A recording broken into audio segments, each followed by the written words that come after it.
Hey guys, thanks for tuning in to another video on ForgottenWeapons.com.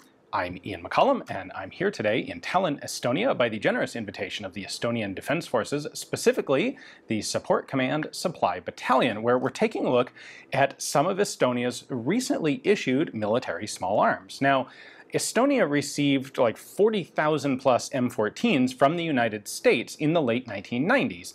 And they took a few of those and turned them into sniper rifles, or designated marksman's rifles. Now, the first version of this was the TP, or precision rifle, which we did a video on a bit earlier. That is this green guy.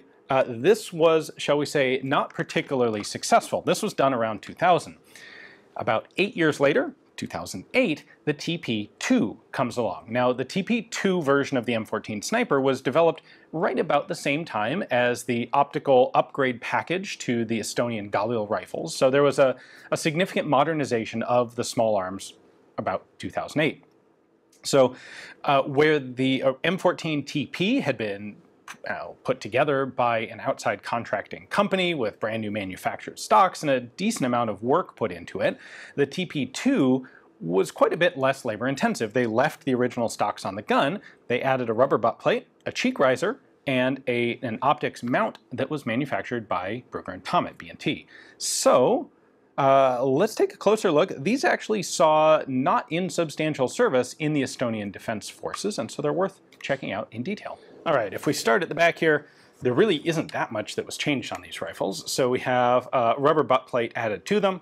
We have this cheek riser. This one is set to maximum elevation, but all you have to do is loosen these screws, and you can slide the cheek riser up or down to whatever height is comfortable for you. This particular example has been refinished at some point, probably in the US, before it was sent to Estonia. It's very faint here, but you can see a triangular TRW logo. So this is one of the TRW M14s. So really the most substantial element of this sniper adaptation is the use of this B&T optics mount. So you can see it locks in to the main screw hole on the side of the M14 receiver. It is offset to the left so that it doesn't interfere with empty case ejection. It does have this cartridge deflector on it, which I don't entirely understand. This, you can see these additional threaded holes here. This deflector can actually be moved forward or back to wherever it's most effective. As with the American scope mounts for the M14, the stripper clip guide has been removed from this, and a little dovetail bracket put in its place, which is the second point of contact for the scope mount there. And then we can see a third point of contact right up here. You can't see down into it, but there is a set screw in this hole that you tension against the receiver. So that's how you get 3 good solid points of contact on that scope mount, which makes it much more stable than the TP1 scope mount. Now, the optic that was used on the TP2 is a Schmidt Bender 3 to 12 power PM2, Precision Marksman 2 scope. Fantastic scope. Really the complete other end of the spectrum from the TP1 scopes.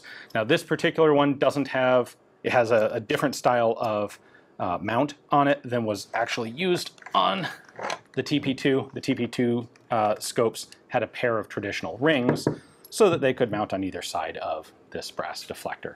So I can't really mount this one on there to show you, but it's one of their scopes, camo painted, which was done to a bunch of them. In service, the M14 TP2, well, it did see service, unlike the original TP. These saw some limited use in Iraq and Afghanistan as DMR rifles. I should say the basic breakup of an Estonian infantry squad is a 9-man unit with 1 man as the designated marksman who carries a 7.62 rifle with an optic. In some cases, that was a TP2. Guns like a couple of different flavors of HKG3s with scopes were also used for that purpose.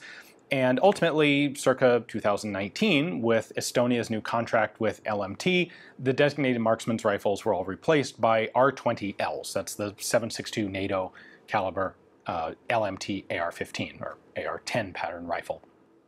But these did see use. They were definitely more successful than the original TPs. The optics were far better. The original TPs had a really junky Chinese scope. These have very nice Schmidt Benders. They retain all of the problems that the M14 has in terms of reliability, accuracy, maintaining zero over extended firing, but they were functional rifles, and they did serve effectively enough. So the Estonian infantry is definitely better off now, having replaced them with AR-10 pattern rifles. But this is the final iteration of the M14 in Estonian service. So in the spring of 2022, most of the Estonian M14s were sent off to Ukraine. I don't believe the TP2s were. They remain here and to be phased out. I'd like to give a big thanks to the Estonian Defense Forces, in particular the Supply Battalion, for giving me the opportunity to take a look at some of the uniquely Estonian small arms that they have here. Hopefully you guys enjoyed the video. Thanks for watching.